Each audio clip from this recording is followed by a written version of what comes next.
जालंधर शहर में चुनावी बिगुल बज चुका है। वैसे तो पूरे महाराष्ट्र में चुनावी बिगुल बजा, निकाय चुनावों का बिगुल बज चुका है। अब इस वक्त हम प्रभाग क्रमांक 14 के नामचीन, सशक्त और एकमेव समाज सेवक जिन्होंने यहाँ पे धनुष्य बाण की अलग जगाई, ऐसे हमारे भाई राममोहन शर्मा जी के पास हूँ। राममोहन शर्मा जी, चुनाव के बिगुल बज गया, हम आपका अपने चैनल के मार्फत इंटरव्यू करते हैं। प्रभाग क्रमांक 14, आज का विषय सिर्फ प्रभाग क्रमांक 14 है, जिसमें भाजपा के 4 नगर सेवक रहे, 1 मनोनीत नगर सेवक रहा, 5 नगर सेवक हो गए। इस 8 साल में आप निरंतर प्रयासरत रहे, जनता की छोटी बड़ी समस्याओं के लिए आप अग्रसर रहे। क्या कहना चाहेंगे, क्या काम प्रभाग क्रमांक 14 में होना चाहिए था जो नहीं हुआ? देखिए, सबसे पहले इस क्षेत्र में सभी सड़कों की बढ़िया से होनी चाहिए थी, सड़क अच्छी होनी चाहिए थी, स्कूल होना चाहिए था, इतनी बड़ी हिंदी भाषी लोग रहते उसके लिए हिंदी स्कूल होना चाहिए था, उसके बाद हॉस्पिटल अच्छी होनी चाहिए थी, बगीचा होना चाहिए था, खेल का मैदान होना चाहिए था। लेकिन यहाँ के नगर सेवकों ने उस चीज को न करते हुए उन्होंने सिर्फ और सिर्फ, मेरा बार बार है कि इन लोगों ने 5 साल में वसूली किया और जैसे ही महानगर पालिका खत्म हो गई, क्योंकि 5 साल का कालावधि पूरा हो गया, तो 3 साल में लोगों को दिखे रहे। तो इनको विकास नहीं करना था, इनको सिर्फ भ्रष्टाचार करना था। लेकिन जरीमरी तालाब के पास इतना बड़ा जो ग्राउंड बना है, उसे क्या कहेंगे? जरीमरी के पास कोई ग्राउंड नहीं है, जो ग्राउंड नहीं है वो बिल्डर का है, आनंद सारासर डेवलपर श्री आनंद अग्रवाल जी का प्राइवेट प्रॉपर्टी है। लेकिन ये लोग तो कहते हैं हमने जरीमरी तालाब को इतना सुंदर बनाया, उसे क्या कहेंगे? बिल्कुल गलत बात है। जरीमरी के लिए पहले राजन विचारे जी खातार से कभी 10 लाख का निधि दिया था। नरेंद्र मेहता जी ने वो जो कट्टा बना है उसमें भी भ्रष्टाचार हुआ। 50 लाख रुपए की निधि से वो जो आपको कट्टा दिख रहा है वही काम हुआ। बाकी बगल में सर्वे नंबर 7, हिस्सा नंबर 6, रिजर्वेशन नंबर 360, तो जरीमरी मंदिर के जो बगल का जो परिसर है, हमने महानगर पालिका से उसको CSR के माध्यम से, अदानी के माध्यम से बनवाया। लेकिन सत्ता में महापौर थी दिलीप ढोले को दबाव में ला करके लोगों ने नारियल फोड़ा। वहां पे और हमारा प्लान था, इलेक्ट्रिक का बिल भरने का था, उसके बाद 2 व्हीलर और 4 व्हीलर के इलेक्ट्रिक चार्जिंग के था, लेकिन वहां पे लोग नहीं कर पाए। वहां चर्सी गठुले बैठते थे। आप उधर से चले जाओ तो पीछे साई कृपा कॉम्प्लेक्स का जो गार्डन है, उसमें आदरणीय मंत्री महोदय जी के निधि से अभ्यास का बन रहा है, खुला अभ्यास का, बच्चों को पढ़ने के लिए लाइब्रेरी नहीं यहाँ पे। ये चीज यहाँ पे 20,000 फुट लाइब्रेरी की जगह 154 नंबर सर्वे में घोड़बंदर में है, वेस्टर्न पार्क के पीछे। यहाँ के नगर सेवकों ने 5 साल वो नहीं किया। 361 नंबर गार्डन की जगह वो विकसित करना चाहिए था, वो नहीं किया। इनको मालूम नहीं किधर रिजर्वेशन है। आप देख सकते हैं 364 नंबर जो है, जहाँ पे 250 रूट टूटा, तो 250 में एक दिन में तो बना नहीं। और महापालिका की जगह पे ये भ्रष्ट नगर सेवकों ने 10-10 हजार से लेकर 5-5 हजार से लेकर के वहां बनाया। जब वो जमीन मालक ने कंप्लेन किया तब जाके 250 ये घर टूट गए। इस 250 का घर का जवाबदार जोशना हसनाले, नीरा देवी, सचिन महात्रे और ये अपना पारदी और मनोनीत नगर सेवक अनिल बोलते, इनके सबके निगरानी में वो चीज बनाए। आप ये कहना चाहते हैं कि जो 361 पे झोपड़े बने, 364 पे, और जितने झोपड़े इस इलाके में बन रहे हैं उन सबको बनवाने में इन 5 नगर सेवकों का हाथ है? आपका श्योर एकदम। कोई आप इसी जगह 365 में देखिए लोगों को घर बन गए, तो इनको तो कुछ करना है, सिर्फ और सिर्फ वसूली करना है। और कुछ लोग बोलते हैं ना कि 60,000 रेट था, अरे तो आप नगर सेविका दी ना, तो ऐसा हुआ कि बिल्ली दूध पी रहा है, मालिक को पता नहीं।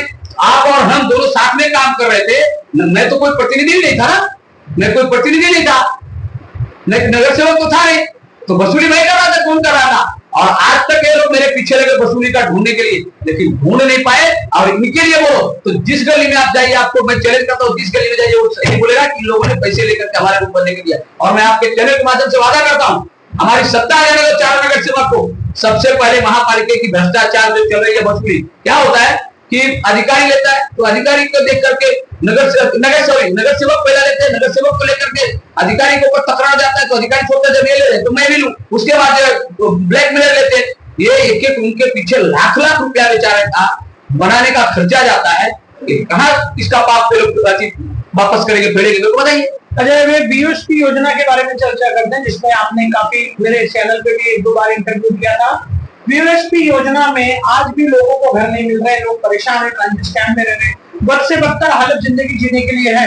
इस 8 साल में ये लोग कहते हैं हमने BOSP में चाबी दिया, ये दिया, और कुछ लोगों में इसमें बीजेपी के कुछ लोग हैं, यहाँ के स्थानिक जो जेल भी जाकर आए। इस पे क्या कहना चाहेंगे? देखिए, ये प्रोजेक्ट के लिए कांग्रेस की सरकार और राष्ट्रवादी की सरकार महाराष्ट्र की थी और केंद्र में कांग्रेस की सरकार राष्ट्रवादी की सरकार थी, तभी ये प्रपोजल आया था।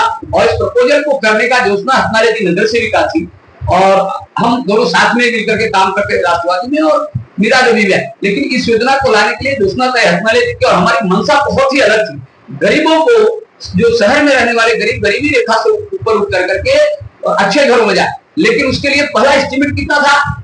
268 करोड़। उसमें से 68 करोड़ रुपया आया तो भाजपा के सत्ताधारियों ने उसको गटर मीटर के अंदर भाईंदर के अंदर सब कर दिया। सही समय पे ठेकेदार को माध्यम से उस काम को किया जाता था। तो आपको बता देता हूं, सभी लोग आज घर में होते थे। इसका मेन कारण जो है मीरा देवी यादव, उसके बाद अनिल भोसले और मीरा देवी यादव 2012 से 17 में भी क्या किए। अभी जो आपने देखा कि 2 नंबर इमारत, 1 नंबर को पोजीशन दी, 2 नंबर, 3 नंबर, 4 नंबर, 5 नंबर का काम चालू है, 6 नंबर का पूरा काम करने के लिए और 7 नंबर का काम जो चालू है उसके लिए आदरणीय मंत्री महोदय जी ने 156 करोड़ की बैंक लोन का इनको कर्जा मंजूर करा के दिया। इनको कमीशन नहीं मिलना चाहिए, इसलिए इन्होंने ढंग से काम नहीं किया। फिर भी आदरणीय मंत्री महोदय जी को हमने जाकर के को बताया, आदरणीय मंत्री महोदय जी ने 40 करोड़ रुपया अभी तक आ गया। ये पैसा और यदि फटाफट काम करके लाते थे तो भी निधि मिलती थी। लेकिन सुपरविजन महाराष्ट्र के राज्य के माध्यम से यदि निधि लाते हैं तो सुपरविजन महापालिका होता है। महापालिका में भारतीय जनता पार्टी की सत्ता गड़ी। इनको काम नहीं करना है और सिर्फ पैसा से सत्ता और सत्ता से पैसा, इसकी इनकी मस्ती है। इस बार की मीरा भाईंदर की जनता इनकी मस्ती उतारे। लेकिन ये जो कुछ लोगों पे आरोप लगे, एक रूम 4-4 लोगों को बेचना और बाहर के लोगों को रूम देना और जो स्थानिक है उनको रूम अभी तक मिलना नहीं, इसके बारे में क्या कहेंगे? देखिए, मेरा एक कहना है कि उसी टाइम पे तो ठहराव था, घर मालकाना घर आणि दुकान मालकाना अस्तित्वात असलेला। मतलब उस वक्त यदि किसी का घर है, नीचे डबल माला है तो भी उसको ऊपर है। लेकिन इन लोगों ने क्या किया, इनका घर ही नहीं है। जो पुलिस कंस्ट्रक्शन और इसको जो सर्वे करने को दिया गया था, लोगों को, लड़कियों को रखा गया था और उस टाइम पे अधिकारी झनके और सिंगारे सबसे मिलकर करके बाहरी लोगों का एक नगर सेविका खड़ी होने जा रही है जिन्होंने शौचालय को हड़पने की कोशिश की। मैंने और बालम्मा बाजी ने, ये दोनों ने विरोध किया, तब जाकर के उसको शौचालय कैंसिल हुआ। लेकिन आज तक मीरा भाईंदर ने इनको मीरा देवी के ऊपर गुनाह दाखिल नहीं किया। उसमें स्पष्ट लिखा है 1.5 लाख रुपया में किसी यादव है, नाम मुझे ध्यान में नहीं आया, यादव से मीरा देवी ने खरीदा।